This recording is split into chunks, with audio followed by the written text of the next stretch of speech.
बहुत बहुत धन्यवाद ब्रह्मचारी पद्ममित्र जी। आज हम नए अभ्यास की शुरुआत कर रहे हैं और वह अभ्यास है शल्य सूत्र। और इस अभ्यास सत्र में शामिल हुए सभी ब्रह्मचारी धर्मचारिणी, सभी धर्ममित्र भाई बहने और आप सभी को मेरा प्यार भरा जय भीम, नमो बुद्धाय। जय भीम।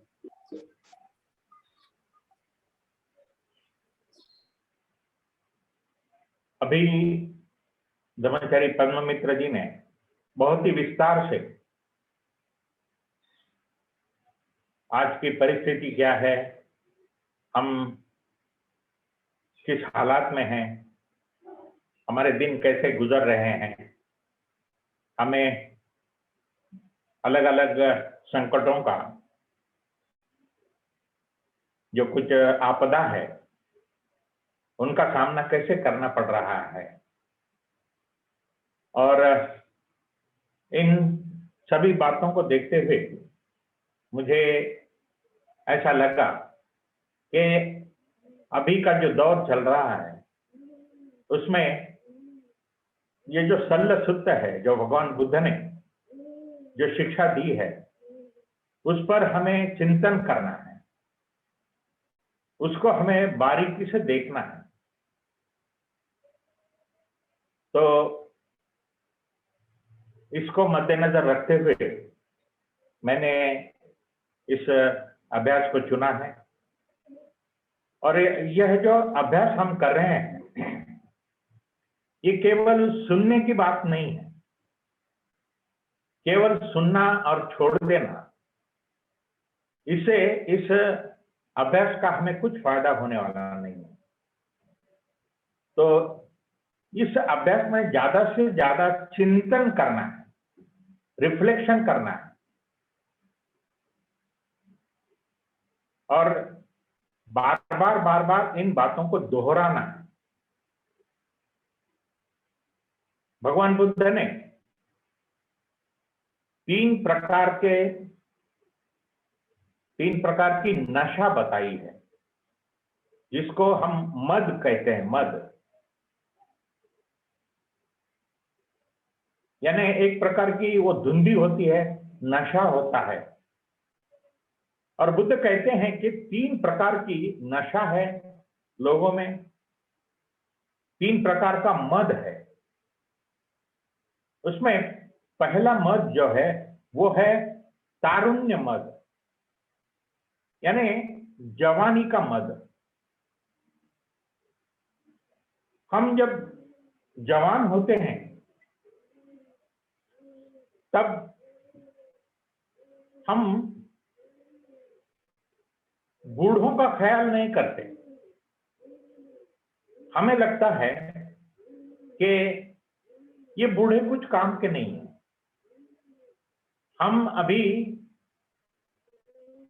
हम जैसे जवानों का इस दुनिया में काम है।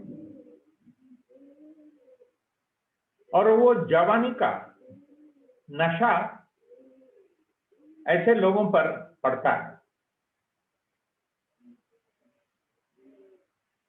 हमें यहाँ ये देखना है, हमें यहाँ ये चिंतन करना है कि हम हमेशा जवान रहने वाले नहीं हैं, हम हमेशा तरुण रहने वाले नहीं हैं,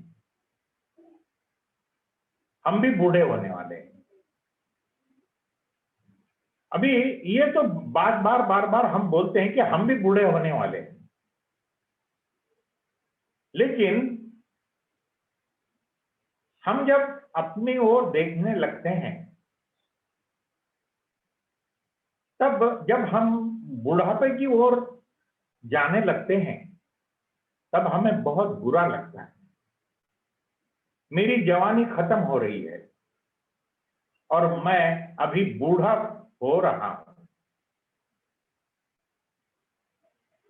एक छोटी सी बात है कि मैं बूढ़ा हो रहा हूं, इसका अंदाजा हमें वो बात दिलाती है।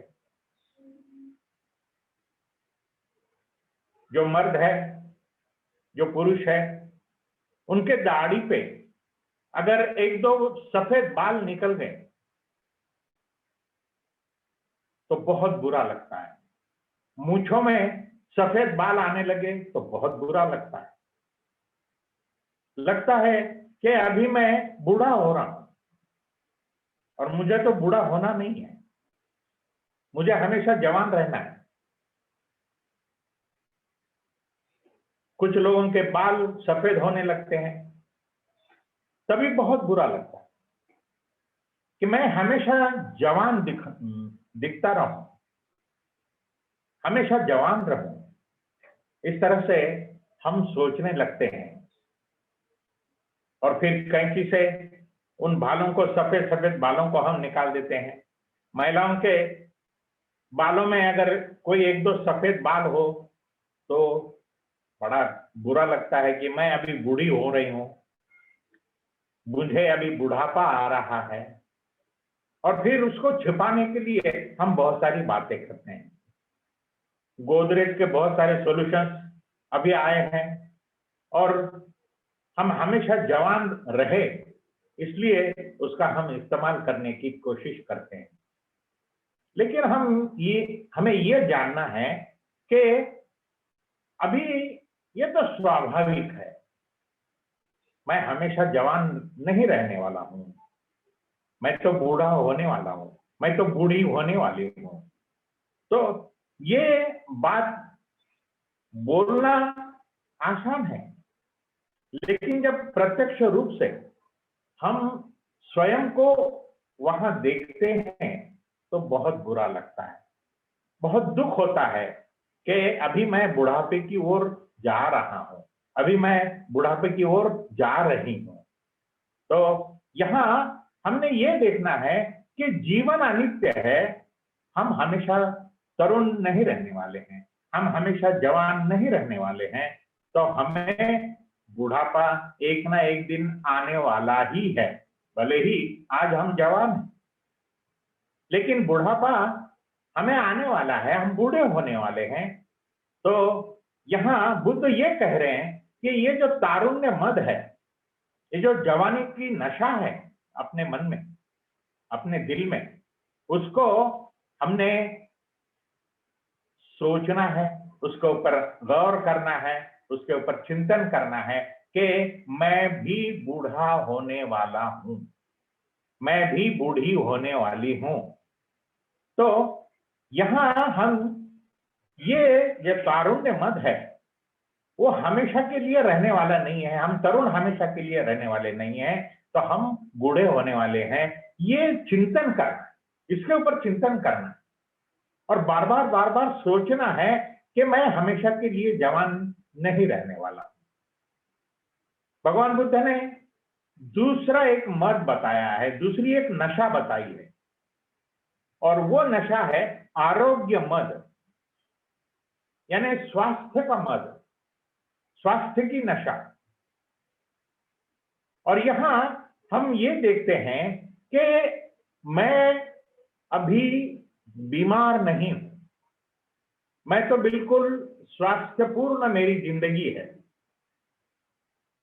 मेरा आरोग्य अच्छा है।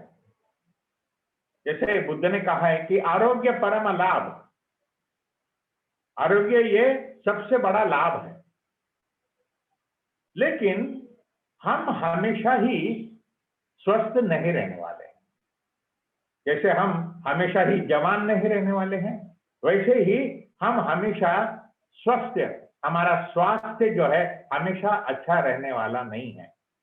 और आजकल के इस कोरोना या कोविड-19 के द्वारा हमें ये बताया जा रहा है, ये जो वायरस है ये हमें बता रहा है कि ऐसी नशा में मत रहिए कि आप हमेशा ही सुदृढ़ रहेंगे, आप हमेशा ही आरोग्य के साथ जीते रहेंगे। ये नशे में आपने नहीं रहना है। पिछले साल का जो कोरोना वायरस था, उसमें बहुत सारे बूढ़े लोग मर रहे थे, बूढ़े लोगों को वो कोरोनाग्रस्त हो रहे थे, सॉरी कोरोना ग्रस्त हो रहे थे, लेकिन ये जो दूसरा दौर चला है, इस दूसरे दौर में जवान लड़के, छोटे छोटे बच्चे, इनको भी उसका असर हो रहा है। यानी उनकी हेल्थ जो है वो खराब होने लगी है, वो कोरोना से बीमार पड़ रहे हैं। और हम देख रहे हैं कि बच्चे भी उसमें उसकी चपेट में आ गए हैं, जवान लोग भी उसके चपेट में आ गए हैं, बूढ़े लोग भी उसके चपेट में आ गए हैं। पहले गए साल हम देख रहे थे कि जो अभी वैक्सीन निकला है, ये वैक्सीन पहले बताया गया है कि भाई 45 साल के ऊपर के लोगों को ये वैक्सीन लेना है, ये टीका लगाना है। लेकिन अभी ये महीने से शुरू हो रहा है कि 18 साल के ऊपर के लोगों को, सबको ये टीका लगाना जरूरी है। क्योंकि अभी आप युवा है, आप तरुण हैं, आप जवान हैं या आप बूढ़े हैं, सभी को इस चपेट में ये कोरोना जो है ये ला रहा है। तो अभी यहाँ हम ये देखना है, हमें इस बात पर चिंतन करना है कि कोई भी उम्र हो, ये मैं बीमार पड़ने वाला हूं, मैं कोरोना ग्रस्त होने वाला हूं, और हो सकता है मैं उससे बाहर निकलूंगा या फिर मेरी मृत्यु हो जाएगी। तो यहाँ बुद्ध ये कह रहे हैं कि मैं स्वस्थ हूं, मैं बीमार नहीं हूं। ये जो नशा है, हमें जो ये नशा होता है कि बाकी के लोग कोरोना ग्रस्त है, लेकिन मैं कोरोना ग्रस्त नहीं हूं, बाकी के ये कोविड-19 से ग्रस्त है, मैं नहीं हूं। ऐसी बात हमने अभी नहीं करना है, क्योंकि ये जो दूसरा दौर चला है उसमें सभी लोग इसके चपेट में आ रहे हैं, सभी लोग मर रहे हैं। जैसे शुरुआत में पद्म मित्र ने कहा कि धम्मचारी, 13 धम्मचारी, अभी कल परसों ही और एक धम्मचारी की मृत्यु हो गई है। दानवज्र, ये अमरावती के धम्मचारी है, बहुत बड़ा काम किया है उन्होंने, बहुत दानशूर थे, लेकिन ये कोरोना के चपेट में आने के बाद उनकी भी मृत्यु हो गई है। बहुत सारे धम्मचारी चल बसे हैं, बहुत सारे धम्ममित्र चल बसे हैं, बहुत सारे परिजन जो है वो चल बसे हैं। हम अभी ये दूसरे दौर में ये भी देख रहे हैं कि घर में एक आदमी को यदि कोरोना होता है तो पूरा परिवार उसके चपेट में आ रहा है, पूरे परिवार को ये कोरोना बीमारी हो रही है। और उसमें कुछ लोग मर रहे हैं, कुछ लोग उनकी जो प्रतिकार शक्ति काफी अच्छी है, इम्यूनिटी काफी अच्छी है, वो लोग जीवित रह रहे हैं। इसका मतलब हमें इस पर चिंतन करना है कि मैं हमेशा के लिए सुदृढ़ नहीं रहने वाला हूं, मैं बीमार पड़ने वाला हूं, मुझे कुछ बीमारी होने वाली है। हो सकता है हार्ट अटैक हो सकता है ब्लड प्रेशर हो सकता है, किडनी का प्रॉब्लम हो सकता है, लीवर का प्रॉब्लम हो सकता है, कौन सा भी प्रॉब्लम, यूरिन का प्रॉब्लम हो सकता है या ब्रेन का प्रॉब्लम हो सकता है, कोई भी प्रॉब्लम हमें हो सकता है और मैं बीमार पड़ सकता हूं। ऐसा हम नहीं कह सकते कि मैं कभी बीमार नहीं पड़ूंगा। आजकल लोग जो है ये श्वास के ऊपर ज्यादा ध्यान दे रहे हैं, अपने सांस के ऊपर ज्यादा ध्यान दे रहे हैं, ये अनुलोम विलोम ये बातें कर रहे हैं, प्राणायाम कर रहे हैं, और कपालभाति कर रहे हैं। इस पर लोगों का ध्यान नहीं था, लेकिन अभी ये योगा के तरफ लोग बढ़ रहे हैं और ये योगा के माध्यम से अपने सांस को अच्छी तरह से वो दुरुस्त करने की कोशिश कर रहे हैं। क्योंकि हम पूरी तरह से सांस नहीं लेते, इसलिए हमारे जो फेफड़े हैं, हमारे जो लंग्स है, उसके जो छेद है वो धीरे धीरे बंद हो रहे हैं। धीरे धीरे बंद होने के कारण फेफड़े जितनी मात्रा में उन्होंने काम करना चाहिए उतनी मात्रा में फेफड़े अपने काम कर नहीं रहे हैं, और इसके कारण कोरोना जो है ये वायरस है हम पर अटैक कर रहा है। हम पर हावी हो रहा है और हम ज्यादा से ज्यादा खांसी बुखार ये बातों में हम उलझे हुए हैं। तो बुद्ध यहाँ कह रहे हैं कि हमें इस बात पर चिंतन करना है कि हम हमेशा के लिए स्वस्थ नहीं रहने वाले हैं। हम कभी न कभी बीमार पड़ने वाले हैं और इसलिए इस चिंतन को भी हमने बार बार करना है। ये आजकल का दौर जो है चिंतन का दौर है। इन सब बातों पर हमें चिंतन करना है और अपनी ओर देखना है कि मैं जवान हूं, मैं बूढ़ा होने वाला हूं, मैं जवान हूं, मैं बूढ़ी होने वाली हूं, मैं स्वस्थ हूं लेकिन मैं स्वस्थ हमेशा के लिए नहीं रहने वाला हूं, मैं अस्वस्थ भी हो सकता हूं, मेरा स्वास्थ्य बिगड़ जा सकता है, मैं बीमार पड़ सकता हूं। तो इस पर हमें चिंतन करना है। अभी ये जो दौर है इसमें चिंतन करना है कि और अपनी ओर देखना है, औरों की ओर देखना नहीं है, अपनी ओर देखना है। और हम अपना स्वास्थ्य कैसा है, अपना स्वास्थ्य हम कैसा ठीक रखे, कैसा अच्छा रखे, इस पर हमने ध्यान देना है। भगवान बुद्ध और एक तीसरी बात कहते हैं, तीसरे प्रकार का मद वो कहते हैं और वो मद है जीवित मद, यानी जिंदा रहने का मद। यानी हम जीवित है, इसका भी लोगों में नशा चढ़ता है। लोग बोलते हैं कि मैं 70 साल का हो गया अभी भी जीवित हूं। लोग कहते हैं कि मैं 80 साल का हो गया हूं अभी भी जीवित हूं। कुछ लोग कहते हैं कि मैं 100 साल का हो गया हूं अभी भी जीवित हूं। और आजकल की उम्र के बारे में हम अगर देखते हैं तो पहले 160 साल तक लोग जीते थे, लेकिन अभी ये खान पान में बदल हो गया है, हवामान पूरी तरह से बदल गया है, प्रदूषण बहुत जगह में बढ़ गया है, इसलिए हमारा आयुर्मान जो है वो कम हो रहा है। हम ज्यादा से ज्यादा 60-70 साल में हम इस दुनिया से चल बस रहे हैं। इसका मतलब ये नहीं है कि अभी कोई 120 साल तक जिएगा या 160 साल तक जिएगा। अभी ये बहुत ही नामुमकिन जैसी बात हमें लग रही है। हम देखते हैं कि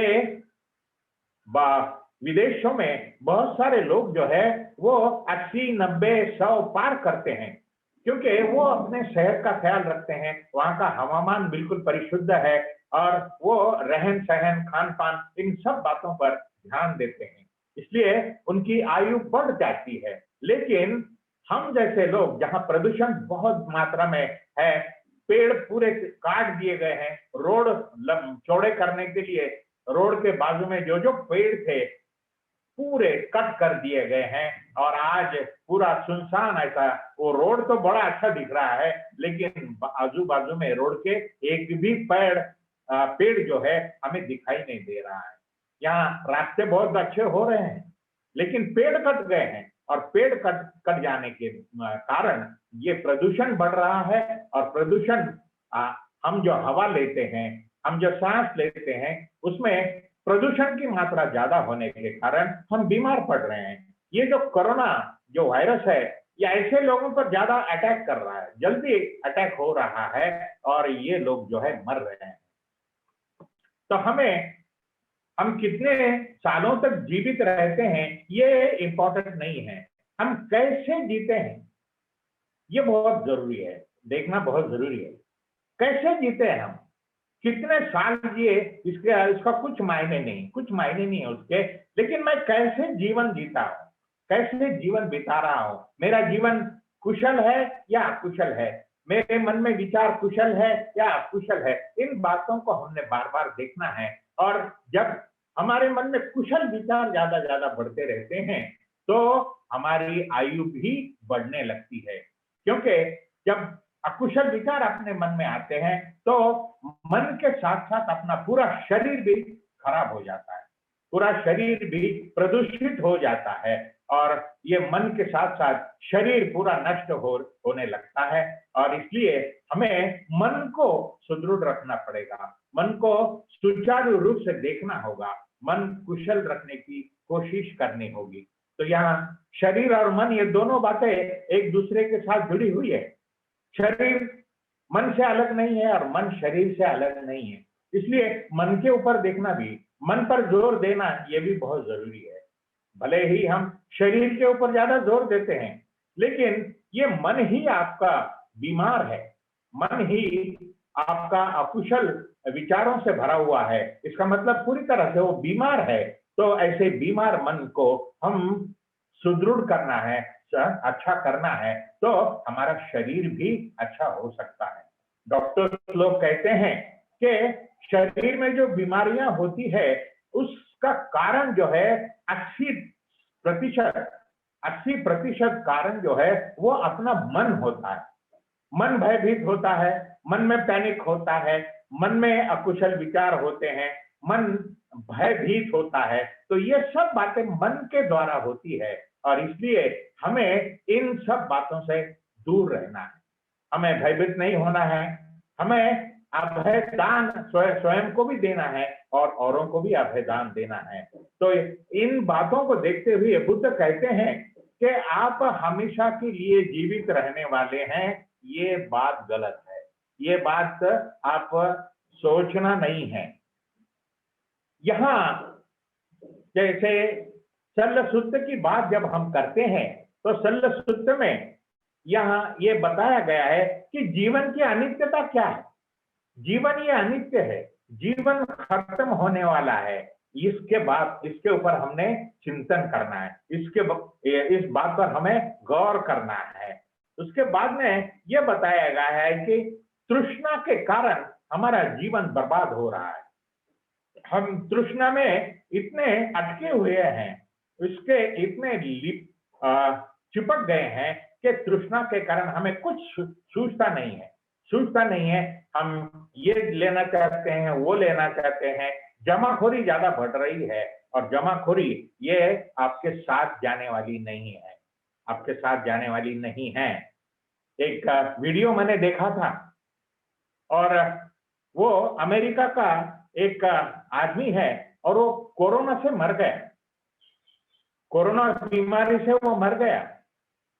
लेकिन मरने के पहले उसने अपने दोस्त को ये बताया कि मेरे पास तो बहुत संपत्ति है, बहुत पैसा है, लेकिन ये पैसा अभी मरने के बाद कुछ काम का नहीं है। तो उन्होंने अपने मित्र को बताया था कि मरने के बाद ये मेरे घर में जो कुछ पैसा है, जो कुछ नोट्स है, ये सब लेके जाओ और चौराहे पर फेंक दो, ऊपर फेंक दो और लोग जो है उसको जमा करेंगे, लोग ले लेंगे वो। क्योंकि ये पैसे से जीवन यानी आप जीवित रहेंगे ऐसी कोई बात नहीं है। मेरे पास इतना पैसा था लेकिन मैं मर गया। लेकिन वो तो फिर वो मित्र क्या करता है और चौराहे पर आता है अमेरिका। ये वीडियो बताया है, वीडियो में पूरी तरह से ये बताया गया है। और वो मित्र जो है वो बंडल के बंडल लेता है नोटों के और ऊपर फेंकता है। लोग चुनते रहते हैं, लोग वो उठाते रहते हैं। एक पुलिस वहां आता है और पुलिस बोलता है कि एक बंडल मुझे दो, तो बोलता है कि ये ले, वो ऊपर फेंकता है। पुलिस के हाथ में नहीं देता। तो जिनको भी चाहिए वो पैसे ले लो, लेकिन मेरा तो जीवन खत्म हो गया है, ये पैसों का क्या करूं मैं। इसलिए उन्होंने अपने मित्र को कहा कि ये पूरे पैसे जो है वो बांट दो, लोगों में फेंक दो, लोग लेके जाएंगे और वो पैसों से क्या करेंगे ये उनको बाद में पता चलेगा। अपना जीवन ठीक नहीं है, अपना जीवन ठीक नहीं है। आप में ये 3 प्रकार के मद है, तारुण्य मद है, आरोग्य मद है, जीवित मद है कि मैं हमेशा जिंदा रहने वाला हूं, ये भी खत्म हो गया है, मैं तो मर गया हूं, लेकिन ये संपत्ति अभी मेरे कुछ काम की नहीं है, लोगों को लेने दो, लोगों में बांट दो। इस तरह से वो मित्र ने वो जो जीवित मित्र है उसको कहा था। तो यहाँ हम ये देख रहे हैं कि हम पैसा जमा करने के लिए पूरी उम्र गुजार देते हैं, संपत्ति जमा करने के लिए ये करते हैं, वो करते हैं और पूरी जिंदगी इसमें हम बिता देते हैं। लेकिन वो संपत्ति अपने साथ में आने वाली नहीं है, अपने पास रहने वाली नहीं है, इसको छोड़कर जाना ही है। तो इस तरह से ये यदि हमें समझ में आता है, इस पर यदि हम चिंतन करते हैं, तो हमें मुक्ति का मार्ग मिल सकता है। तो शल्य सुत्त की यही शिक्षा है। शल्य सुत्त की यही शिक्षा है कि अनित्यता क्या है इसको जानिए, तृष्णा से अलग रहिए, तृष्णा से दूर रहिए और मुक्ति का मार्ग जो है वो अपनाइए। ये जो शल्य सुत्त है, भगवान बुद्ध ने बहुत ही आजकल के जमाने में हम जो देख रहे हैं तो बहुत ही महत्वपूर्ण ऐसा ये सुत्त भगवान बुद्ध ने बताया है। यहाँ हम पहले गाथा में ये देख रहे हैं कि यहां मनुष्यों का जीवन अनिमित्त और अज्ञात है, कठिन और अल्प है, और वह भी दुख से युक्त है। तो यहां बुद्ध ये कह रहे हैं कि मनुष्य का जीवन जो है ये अनिमित्त है, अनित्यता है। जीवन आप कब तक जियोगे ये कोई बोल नहीं सकता। हम आज है या कल है या परसों है या अभी कुछ समय के बाद हम मरने वाले हैं, या बोलते बोलते भी हम मरने वाले हैं, कोई कोई कोई इसके बारे में कुछ नहीं कह सकता। और इसलिए बुद्ध कहते हैं कि यहाँ ये सब अनजान ऐसी बातें हैं, अज्ञात है, ये कुछ हमें पता नहीं है कि हमारा जीवन कब तक चलने वाला है। इस पर हमें बार बार चिंतन करना है कि जो जीवन मुझे प्राप्त हुआ है उसमें मैं अच्छे से अच्छा काम करूं, अच्छे से अच्छा काम करूं, अच्छे से अच्छे कर्म करूं, इस पर ज्यादा जोर देना है। क्योंकि जीवन बहुत कठिन है और वो अल्प है, कब तक है हम नहीं बोल सकते। जैसे कहा है कि जन्म की तारीख हम लिखते हैं, डेट ऑफ बर्थ हम हमेशा लिखते हैं, लेकिन डेट ऑफ डेथ कोई भी नहीं लिख सकता, मृत्यु की तारीख कोई भी नहीं लिख सकता।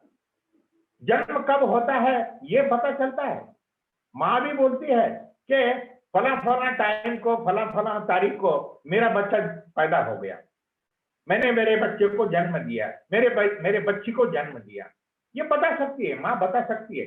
लेकिन मेरा पुत्र या पुत्री कब मरने वाली है, कब इस दुनिया से जाने वाली है या जाने वाला है, ये माँ नहीं बता सकती। केवल माँ ही नहीं तो कोई भी नहीं बता सकता। कि हम जन्म बता सकते हैं, लेकिन मृत्यु कब है ये हम नहीं बता सकते। जो ज्योतिषी लोग हैं वो हमेशा लोगों का हाथ देखते हैं और कहते हैं कि तुम्हारी उम्र जो है 60 साल तक है, 70 साल तक है, 80 साल तक है, लेकिन उसको भी पता नहीं कि वो कब मरने वाला है। वो ज्योतिषी को स्वयं को भी पता नहीं कि वो कब मरने वाला है, लेकिन औरों की उम्र को बताते रहता है, औरों की उम्र को बताता है कि तुम इतने साल तक जीने वाले हो। हमें बहुत अच्छा लगता है, अरे वाह अच्छा है। अब मैं मरूंगा तो कुछ एक्सीडेंट से मरूंगा, ऐसा वो ज्योतिषी बताता है, तो हमेशा एक्सीडेंट से घबराते कि एक्सीडेंट हो जाएगा और मैं मरूंगा। कुछ लोग वो जो ज्योतिषी है वो बोलते हैं कि ये मंगलवार अच्छा नहीं है, घर के बाहर नहीं निकलना है, तो फिर मैं घर के अंदर ही रहता हूँ, एक्सीडेंट हो जाएगा और मर जाएगा ऐसा लगता है, और फिर मैं घर के अंदर ही रहता हूँ। तो भाइयों और बहनों, घर के अंदर रहो या घर के बाहर रहो, एक्सीडेंट होना है तो होगा ही।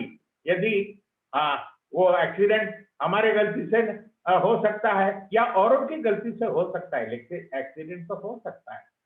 लेकिन हम कह नहीं सकते कि ये आज एक्सीडेंट होगा या कल एक्सीडेंट होगा, ये नहीं कह सकते।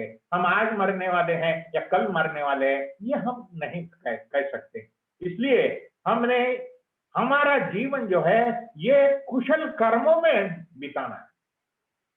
ये कुशल कर्मों के कारण हमारा जीवन बढ़ सकता है, हमारे जीवन में वृद्धि हो सकती है, क्योंकि आपका मन कुशल है तो आपका शरीर भी कुशल रहेगा, आपका शरीर भी सुदृढ़ रहेगा।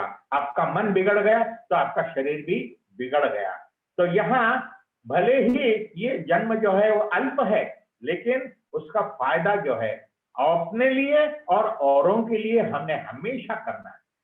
औरों के मदद के लिए हमने आगे आना है, सामने औरों के मदद के लिए हमने अगुवाई लेना है। बहुत बार लगता है कि दान मैं करूं या न करूं, दान करूं या न करूं, इसमें ये हमारा पूरा समय बीत जाता है और हम दान के लिए आगे नहीं आते।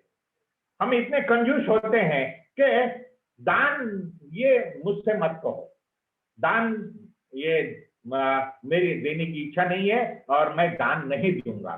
लेकिन यहाँ जैसे मैंने वो मित्र का किस्सा बताया कि वो हो सकता है जब जिंदा था उसने दिया नहीं किसको, लेकिन बाद में उसको पता चला कभी मरने के बाद तो क्या करने का है उस संपत्ति का, और वो रास्ते में ऊपर फेंकते रहता है। उसका जो मित्र है वो ऊपर फेंकते रहता है, नोटों के बंडल थैले में लाता है और फेंकते रहता है। इसका मतलब क्या है कि आप दान नहीं देंगे तो भी वो संपत्ति आपके पास हमेशा के लिए रहने वाली नहीं है, आपको उसे छोड़ के जाना ही है। इसलिए ज्यादा से ज्यादा दान देना है। हाँ? और खास करके अभी आजकल के जमाने में लोगों को डराना नहीं है, अभय दान बहुत जरूरी है। लोगों को डराना नहीं है, तो नहीं आप बिल्कुल अच्छे हो सकते हो, आप तंदुरुस्त हो सकते हो, ऐसा बोलते रहना है। क्योंकि ये भरोसा यदि हम लोगों को देते हैं तो उनमें हौसला बढ़ता है। वो लोग जो है बीमारी से जूझ रहे हैं, लेकिन फिर भी उनको लगता है कि नहीं मैं जीवित रह सकता हूं, मैं इससे बाहर आ सकता हूं। तो यहाँ लोगों को पैनिक में नहीं डालना है, लोगों को बौखलाहट में नहीं रखना है। लोगों को कहना है कि नहीं आप दुरुस्त हो सकते हैं, एक दिलासा देना है, लोगों को भरोसा देना है और लोग उससे ऊपर आ सकते हैं, इस बीमारी से ऊपर आ सकते हैं और हम लोगों को मदद कर सकते हैं।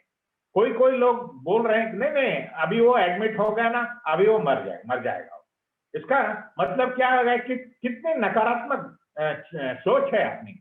वो एडमिट हो गया है, अभी वो बाहर नहीं आएगा, दवाखाने से बाहर नहीं आएगा, वो मरने वाला है। ऐसी बातें यदि हम करेंगे तो ये भरोसा दिलाने वाली बात नहीं है, हाँ हौसला बढ़ाने वाली बात नहीं है। तो हमें लोगों का हौसला बढ़ाना है, लोगों के मन में कुशल विचार है, कुशल भाव है, उनको बढ़ाने की कोशिश करनी है। तो ये यदि हम करते हैं तो हमें ये जो आजकल का जो वायरस है कोरोना का, इस वायरस से हम बाहर निकल सकते हैं। अभी बनते संघर्षी जी कहते हैं कि जो बुद्ध शिक्षा है, ये बुद्ध का उपदेश है, ये इससे हम वाकिफ है, इसको हम जानते हैं। और ये जो बुद्ध की शिक्षा है, इस बुद्ध की शिक्षा के जैसे हम हमारा जीवन बिताते हैं तो हम अच्छे मार्ग पर आगे आगे बढ़ सकते हैं। लेकिन ये बुद्ध की शिक्षा जो है, ये बौद्धिक रूप से हम जान रहे हैं, बुद्धि के माध्यम से सब हमें पता है, सब त्रिपिटक हमने पढ़ा है, बहुत सारी किताबें हमने पढ़ी है, बुद्ध की शिक्षा हमने किताबों में पढ़ी है, बुद्धि के माध्यम से हमने बहुत कुछ जानी है। लेकिन इस बुद्धि के साथ साथ हमने अपनी भावनाओं को जोड़ना है। अपनी भावनाओं को जब तक हम ये बुद्धि के साथ नहीं जोड़ेंगे तब तक हम इस पर कार्य नहीं कर सकते। ये जो बुद्ध की शिक्षा है, ये हमारे जीवन में हम नहीं उतार सकेंगे। इसलिए यहाँ बुद्धि के साथ साथ भावनाओं को भी हमें उसके साथ जोड़ना बहुत जरूरी है। हम बहुत पढ़े लिखे हैं, बहुत पढ़ाई की हमने, बहुत बुद्ध का ज्ञान हमें मालूम है, लेकिन सिर्फ मालूमात रहने से कुछ फायदा होने वाले नहीं है। लेकिन यदि इस जानकारी के साथ साथ अनुभव या भावनाओं को उनके साथ यदि हम जोड़ते हैं तब उसका हमें फायदा होने वाला है। तो यहाँ हम ये देख रहे हैं कि बुद्ध की शिक्षा जो है, हम पढ़ते हैं और भूल जाते हैं, क्योंकि हमने सिर्फ पढ़ने के लिए वो बातें पढ़ी है और बाद में वो भूल जाते हैं। और भूल गए, क्यों गए हैं हम? इसका मतलब हमने अपने जीवन में उसको उतारा नहीं है, अपने जीवन को उसको लागू नहीं किया है। इसलिए जो कुछ भी हम पढ़ते हैं, जो कुछ भी हम सुनते हैं, जो कुछ भी बुद्धिवाद है, वो वहां तक ही सीमित रहता है, वो अपने जीवन में हम उतारते नहीं हैं। इसलिए हम उसे भूल जाते हैं। हम देखते हैं कि बार बार हम पढ़ते हैं और भूल जाते रहते हैं, बार बार पढ़ते हैं, भूलते हैं। क्यों भूलते हैं? क्योंकि उसको हमने अपने जिंदगी में उतारा नहीं है, उसको अपने जीवन में हमने लागू नहीं किया है। इसलिए उस बात को हम पढ़ते हैं और छोड़ देते हैं और भूल जाते हैं। क्योंकि यहाँ जो भावनिक अंग है हमारा, उस भावनिक अंग को हमने उसके साथ जोड़ा नहीं है। जो बौद्धिक अंग है उसके साथ हमें भावनिक अंग को जोड़ना है, और जब तक हम भावनिक अंग को नहीं जोड़ेंगे तब तक हम ये भूलते ही रहेंगे। यहाँ भक्त संघर्षी जी कह रहे हैं कि किसी बात पर जागृति के साथ उसको देखना ये बड़ा आसान काम है, जागृति के साथ उसको देखना ये बड़ा आसान काम है। लेकिन ये जो जागृति है वो जागृति को बनाए रखना, जागृति को मैं जागरूक हूं ये सोचना हम भूल जाते हैं। मैं जागरूक हूं, मैं सजग हूं, मैं स्मृतिमान हूं, ये भूल जाते हैं। स्मृति मालूम है हमें, हमें जागरूकता मालूम है, लेकिन मैं जागरूक हूं ये बात हम भूल जाते हैं। मैं जागरूक हूं ये बात भूल जाते हैं। इसलिए जागृति क्या है ये भी हम भूल जाते हैं। पढ़ने के लिए जागृति, स्मृति, ये सब बातें हम पढ़ते हैं। मैं सजग रहना चाहता हूं ये बात पढ़ते हैं, हम सोचते हैं, लेकिन उसके जैसा हम उसको भावना के अंदर जोड़ते नहीं है, भावना के साथ उसको ये हम जोड़ते नहीं है। इसलिए हमारी जागृति हमेशा हम खो बैठते हैं।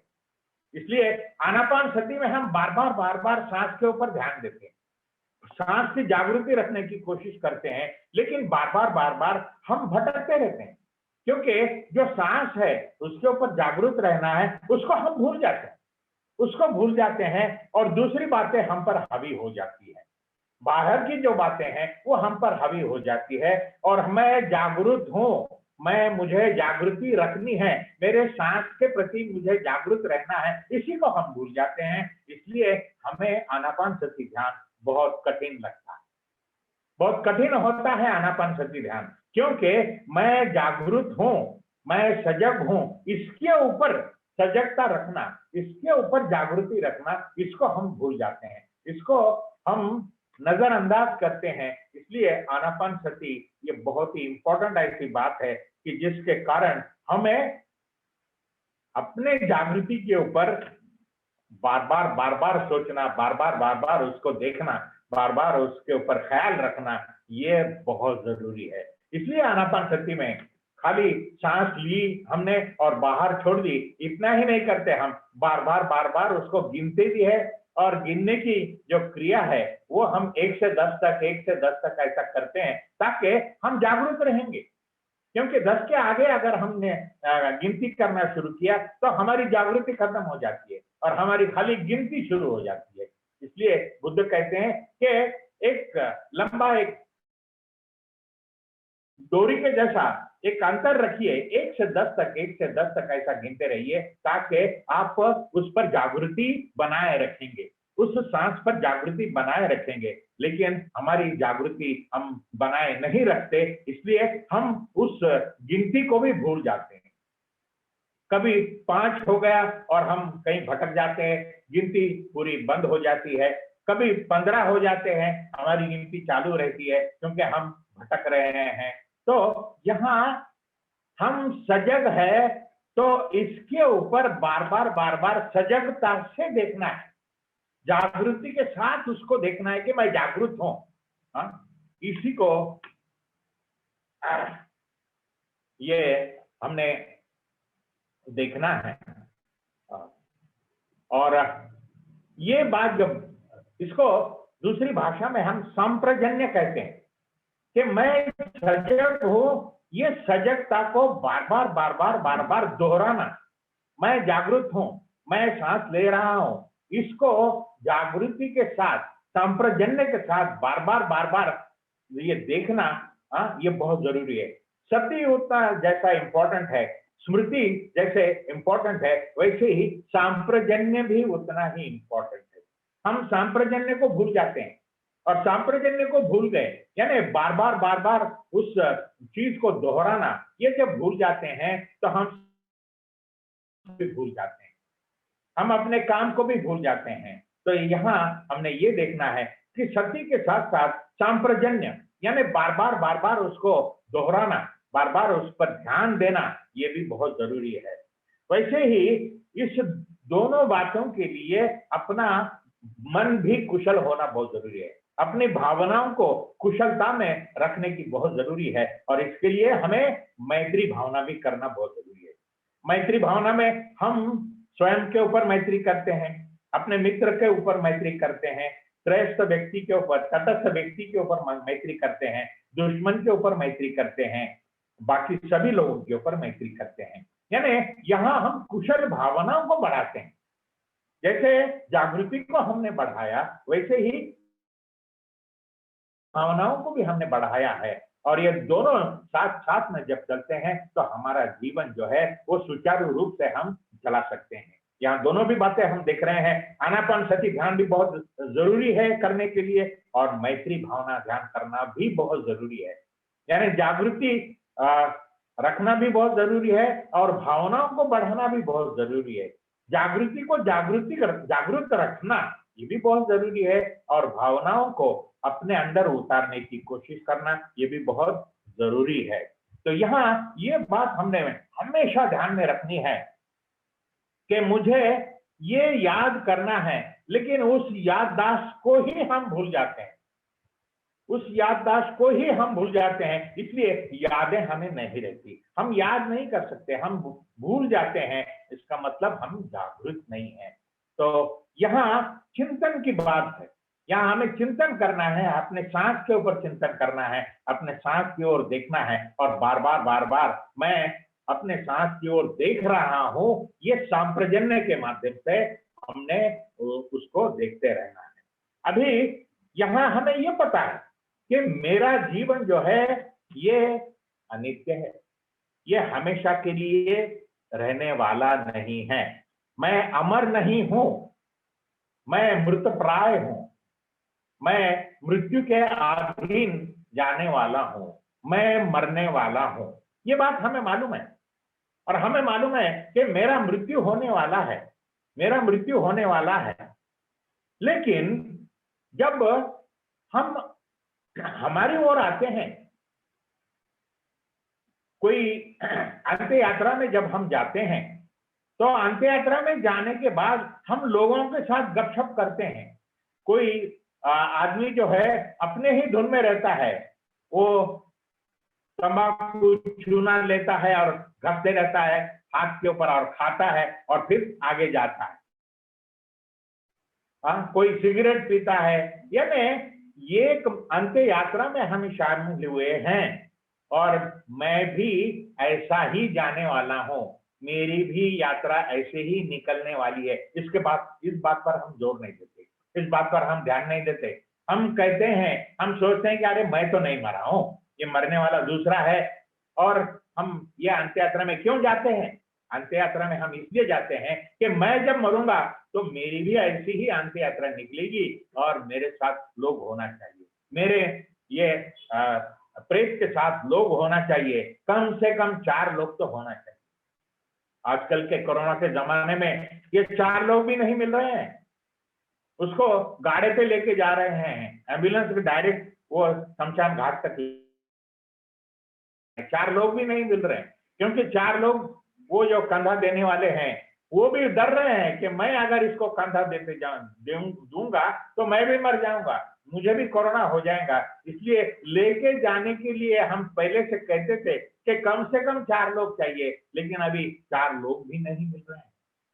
यानी सब भयभीत है, सब भयग्रस्त है, और यहाँ हम देख रहे हैं, बहुत सारे वीडियो हम देख रहे हैं कि लोगों को लेके जाने के लिए परिवार के लोग भी नहीं जा रहे, साथ में परिवार के लोग भी नहीं हैं।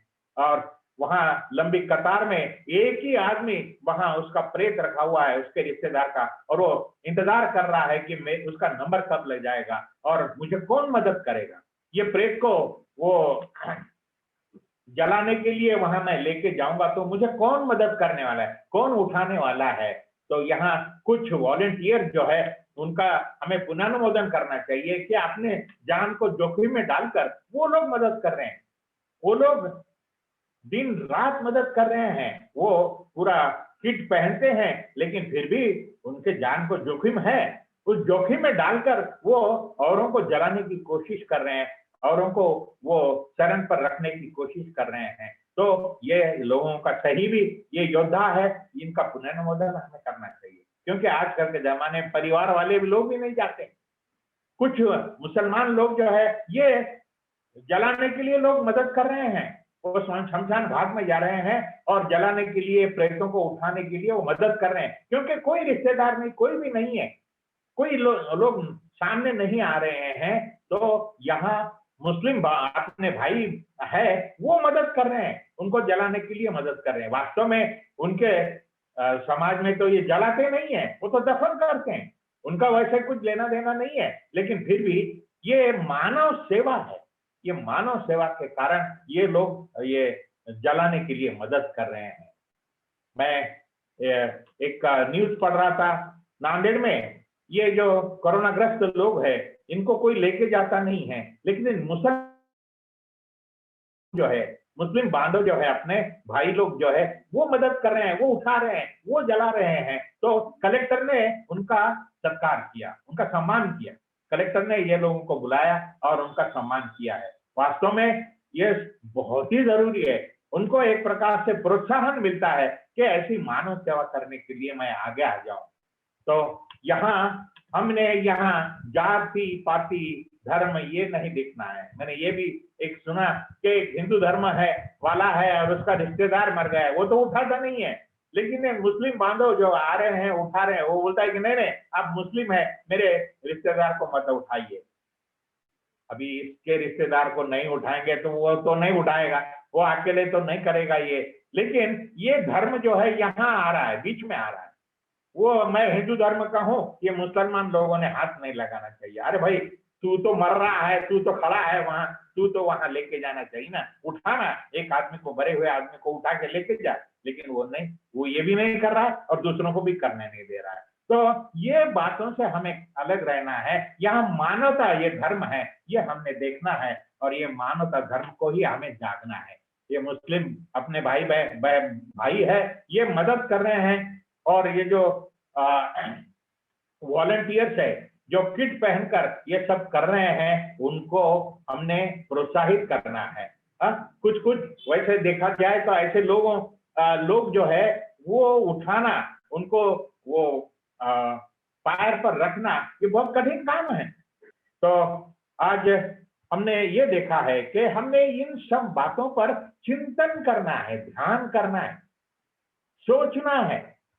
और कल मैं इन कुछ बातें हैं उन पर हमने चिंतन करना है, सोचना है, इसके बारे में कुछ बताने जा रहा हूं कि कौन सी बातें हैं जिन पर हमने बार बार चिंतन करना है। हम शिविर में जाते हैं तो इन बातों पर चिंतन करना है। हम यदि अकेले में हैं तो इधर उधर घूमते समय हमने इन बातों पर चिंतन करना है और देखना है, और अपने जीवन को इन बातों को लागू करना है। जब चिंतन करते हैं तो तब हम अपने जीवन में इन बातों को लागू करने की कोशिश करते हैं। तो भाइयों और बहनों, आज के दिन इतना ही काफी है। आगे हम ये सिलसिला हमारा जारी रहेगा, और ये जो सरल सूत्र है बहुत ही महत्वपूर्ण ऐसा सरल सूत्र है, बुद्ध ने जो बताया है उसके बारे में और आगे हम देखते रहेंगे। आपने बड़े शांति से मुझे सुना, इसलिए आप सभी को मैं धन्यवाद देता हूं और यही रुकता हूं आज के दिन के लिए। जय भीम, जय भीम, जय भीम। नमो बुद्धाय।